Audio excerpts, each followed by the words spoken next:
with that, I'd like to bring up Bill Cunningham. I really can't say enough good things about him. He's been with us for almost every Congressional Black Caucus. We do a show called Black Money Matters, and he's done it 6 out of the 7 times, I think, or 5 out of the 6. We're going to do 7th this year. So we're really proud to have him here. He's the founder, and he is the principal economist, is that right? That's correct. For Creative Investment Research. And it's great to have him part of our organization, and he works with us for many years now. So thank you, Bill, and I can't wait to see the presentation. Thank you very much. Thank you all very much. Good morning.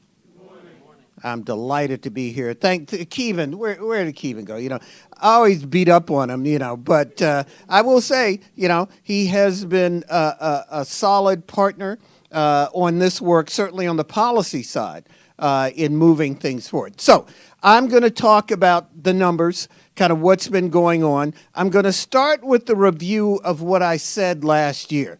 You all might remember last year I called it a crisis. I was really upset, and unfortunately, many of the things that I said did come to fruition. So what I said last year was that the economic instability, the tariffs, and the DOGE policy led to massive increases in unemployment, that the job losses affected families, affected people, and affected mainly black women. 300,000 jobs. I'll make sure that you have the slides as well. So, we saw that the social unrest, anxiety, and fear due to racial and ethnic tensions would lead to escalating protests. Remember, this is what I said last year. And where are we this year? We've had 2 deaths so far in Minnesota and more. The 2 in Minnesota are just the front end. There have been many, many more damaging incidents at these protests. So, and that the protests would escalate into targeted property destruction. So communities would be struggling with increasing levels of mistrust. All of what I said last year has come to fruition, unfortunately. So I just wanted to go over that real quickly. Next slide, please. Last year I said that Trump had no cut cards. He had no limits, I had no idea how accurate I was going to be. I mean, this guy has literally no limits. The policy decisions were increasingly unpredictable, and that there was a potential for extreme measures to be taken place or extreme policy measures to be put into place. All of these forecasts have come to, again, unfortunately, have come to fruition. Next slide, please. And recall that I mentioned that I thought that protests were going to escalate, that rising civil unrest would be linked to economic disparities. Back a year ago, remember what we were talking about were all the protests at Tesla, all of the burning of the Tesla cars. That's where I thought it was going to focus. What we saw, unfortunately, was Minneapolis, Minnesota, Chicago, L.A., all kinds of other incidents like that. So we anticipated intensified public demonstrations. Again, this was last year. This was 12 months ago. And that's exactly what we saw. Next slide, please. And now, bringing it up to date, one of the things I talked about last year was the possibility of detention camps for black people. Remember what I said? I said they're going to start off by locking up Hispanics and immigrants. But because you have those facilities, what are you going to do with those facilities? You're going to repurpose them for us. That's what I said last year. That forecast still remains in place. We've seen there have been a number of news stories about the detention camps and how they've been building, 80,000 bed. Why do you need an 80,000 bed detention camp, if you're not going to use it, not only for your political opponents, but for black people? This guy hates black people, okay? So he's building the facilities. We got to be aware of that. We can't sugarcoat this. We must be vigilant. with respect to understanding how bad things could potentially get. So the other thing that we said, and this is still one prediction that I made that has not come true yet, but that is still on the table. We said that Trump might declare martial law. And we know that he's been looking to declare martial law in places like Chicago, L.A., Minneapolis. He wanted to declare martial law in Minneapolis, you know. It's still on the table, unfortunately. It's still on the table. Something for us to keep our eyes on. Now, in terms of the economy, also last year, we said that there was an economic slowdown that was coming. You might have heard the statements last night about how the economy is booming. You know, it is not. It's all lies. You know, that's what this guy does. You know, we think that so what we've seen is that the U.S. economy, next slide, the one with the, U.S. economy expanded in the fourth quarter of 2025 at 1.4%. That was down from 4.4%. Both of those numbers are suspect. You know, we're not buying the 4.4% third quarter GDP numbers. We think that's a broad overestimation of economic activity in the U.S. Likewise, we're not buying the decline from 4.4 to 1.4 because we think it's lower than that. We think that economic activity in the U.S. is probably about 0.4%, which is a marked slowdown from anything that we've seen. Certainly from what we saw during the Biden years, the last couple of years of the Biden-Harris administration, you know, things were actually going pretty well. So, and remember, this is this guy's modus operandi, to lie about everything, to pump everything up. Oh, the Trump brand is so good. Oh, you know, our hotel. It's what he does. And it's what he's doing with the macroeconomic indicators. One of the reasons why you can't trust the macroeconomic indicators is because of the damage that he's done to the infrastructure, to the economists that calculate the macroeconomic indicators. He fired the people over the Bureau of Labor Statistics, which is responsible for calculating unemployment and the inflation numbers. And he did that so that he could manipulate the macroeconomic indicators. So what they've recently said is that for the full year of 2025, GDP rose 2.2%, which was down from 2.8% in 2024.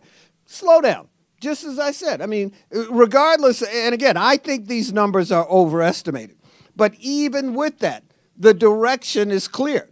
The direction is clear. The economy is coming down. He is damaging. One of the reasons why the economy is being damaged is because of the tariffs and because of all of the uncertainty. You know, you don't know what this guy's going to say. You don't know what this guy's going to do. As a Fortune 500 CEO, can you plan with this guy? No. You gotta keep your head on a swivel. You gotta be prepared to pivot, on a daily basis. That means that is damaging your long-term economic outlook. So, next slide, please. Oh, this is a chart that shows the decline in real GDP. Next slide. So what's going on with GDP is that y'all are carrying the economy. Consumer spending has remained pretty strong. And that's the only reason why GDP didn't go negative in the fourth quarter. Come down from 4.4 to 1.4%. Again, as we said, we think it's plus 0.4%, but it might be negative. GDP growth might have declined. We've seen on the inflation side, headline inflation is uneven, to say the least. And again, we don't trust the numbers. We do not trust these numbers coming out of Bureau of Labor Statistics and other entities that are responsible for calculating inflation. So keep that in mind. We're seeing sticky inflation in core areas. Housing. Go back to that prior slide, please. Housing, insurance, healthcare costs, all elevated. real wages, which are your wages after inflation, have been coming down. And I've got a slide where I talk about that in terms of what's been going on with affordability. The spike in the decline in affordability that followed Trump's election that we've seen in 2025. There's a reason why people have been focused on affordability. It's because unaffordability has spiked in 2025. All right, so these are the inflation numbers, just showing you that inflation in food has continued to grow. All items except for food also. Inflation has continued to grow well above the 2% indicators that they've been publicizing. So next slide, please. And again, real wages are stagnant. Nominal wages, which are wages before inflation, have been increasing modestly. But after you factor in inflation, real wages have been flat to declining. Flat to declining.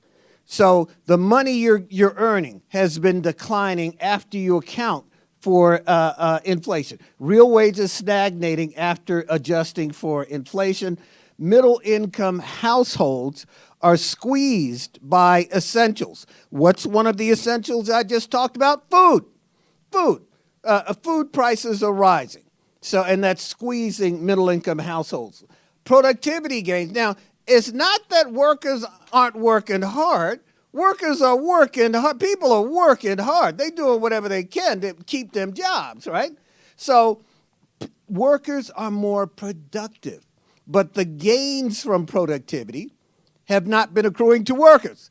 They've been going to the owners and the people that have accumulated capital. Next slide, please. So again, this is just a chart showing how real wages have stagnated. Next chart, please. Unemployment.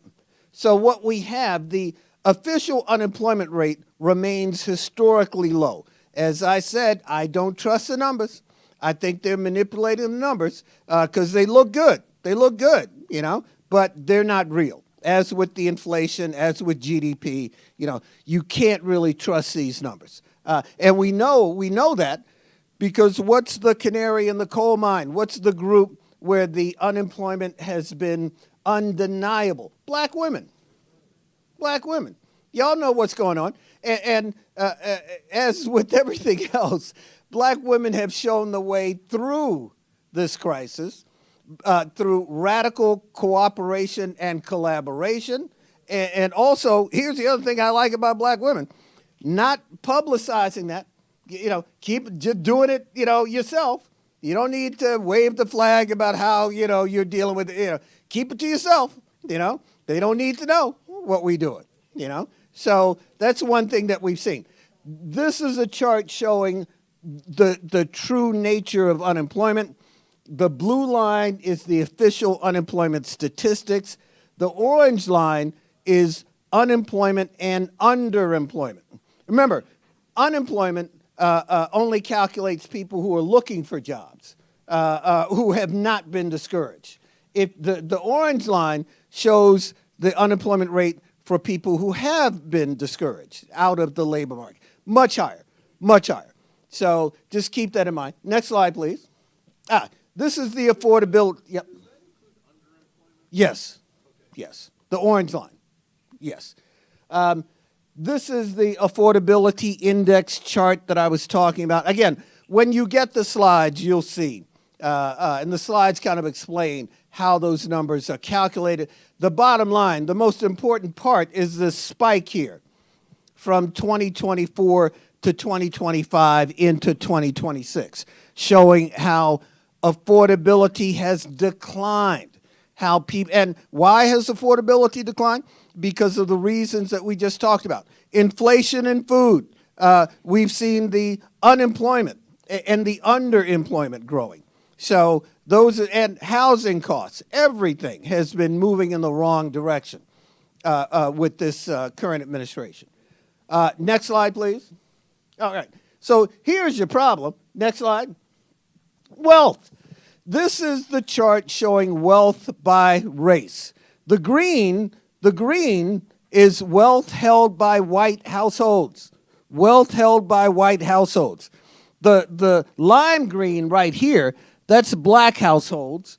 The yellow is Hispanic, and the red is kind of everybody else. But the bottom line is, look at this gap between who holds wealth in this country. And this, by the way, goes back to 1989. This chart goes back to 1989. You see it wasn't much different from a percentage perspective back in until we deal with this. And this is the point of this policy conference, really. The point of this policy conference is to change over time. It's not going to happen overnight. I get it. I understand. This is a big deal. This is the problem in this country.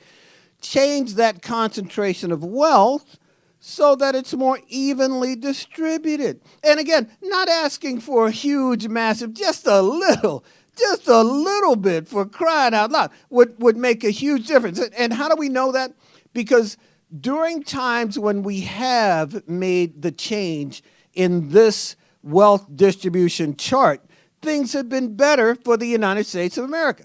The 1940s, the 1950s, even into the early part of the 1960s, things were better for the country overall. Social return higher. What we've seen is an increasing concentration of wealth in fewer and fewer and fewer and fewer hands. And this just gives the breakout by race. What you have to understand is that even within that big green category, the concentration is to fewer and fewer white hands. That's part of the problem that we have. That's why this idiot has been able to do the things that he's been able to do, because he's been piggybacking on the unfair, uneven distribution of wealth within the white population and then blaming it on the Hispanic population and the black population, when the chart clearly shows they ain't got nothing either, So, but he's been able to use that to blame them. Oh, they come in there, they're taking your jobs, No.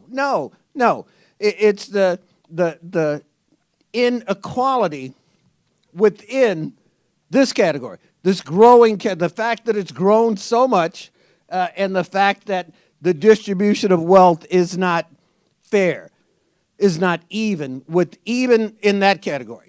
That's the issue. That's your problem right there. Next slide, please. All right. So again, affordability is the defining economic challenge. Housing costs have elevated to historically high levels. We've never seen anything like this. Just historically high. And nobody has an answer as to how to address that housing issue. Washington, D.C., look at what's going on here with respect to housing prices, Yep.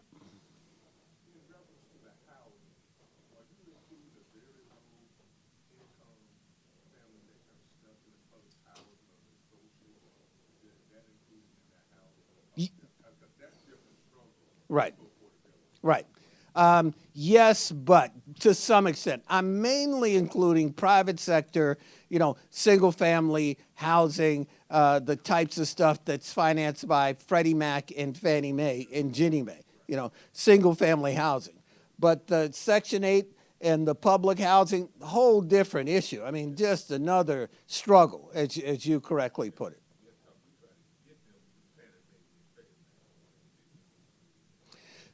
That's one of the things Keevan's been focused on, again, from a policy perspective, turning those policy levers so that we can get some of those resources more fairly and effectively and efficiently allocated so that you can maximize social return to the society is what we, yes, ma'am. Well, also, we know that people on Section 8 can purchase, and people with disabilities can purchase. Right. People on fixed income can purchase homes.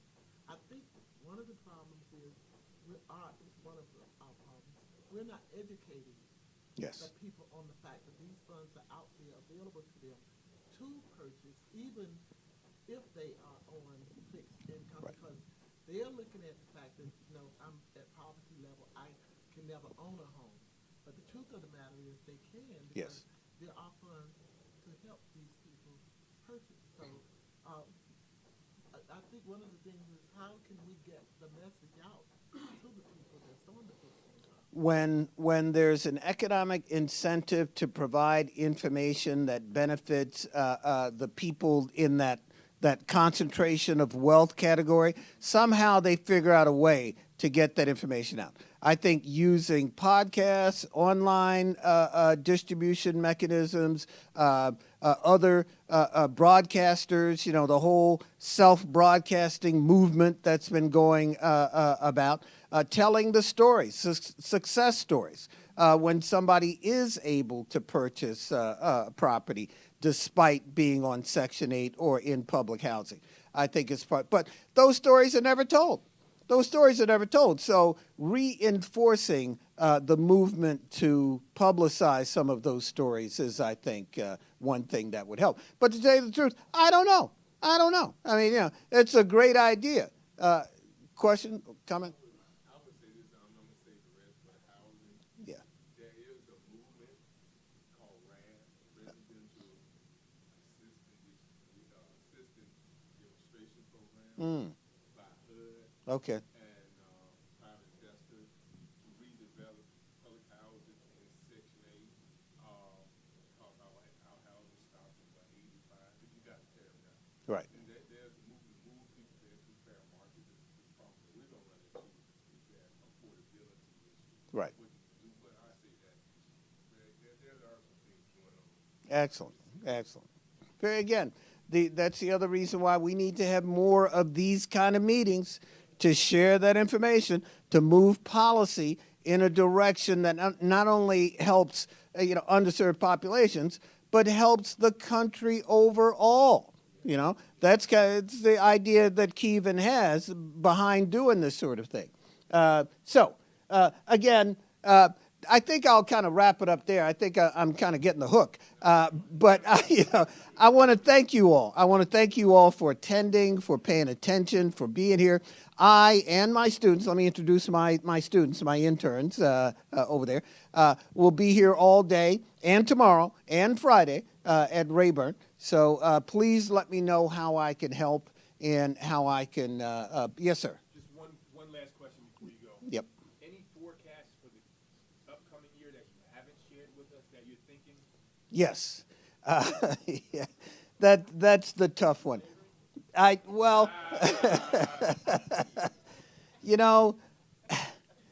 It could go bad if they do the camps, if they try to block the midterm elections and try to prevent the midterm elections from taking place fairly, then I think the administration will have no choice but to utilize the detention facilities that they have started to construct, that they've started to put into place.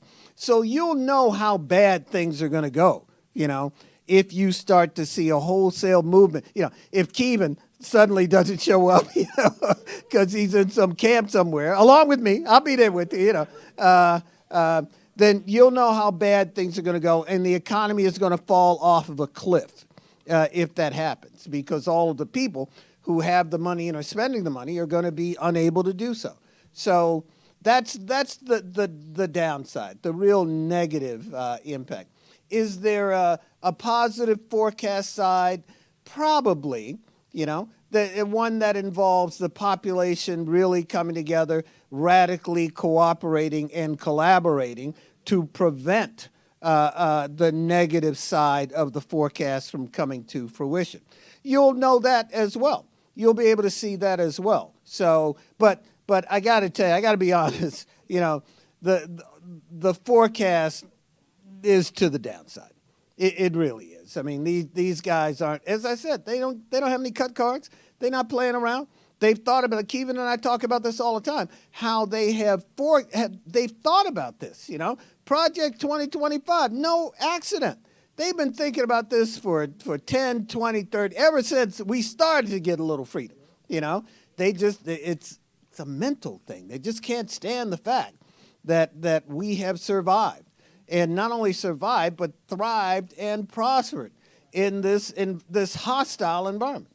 So that's what I would say. Yep.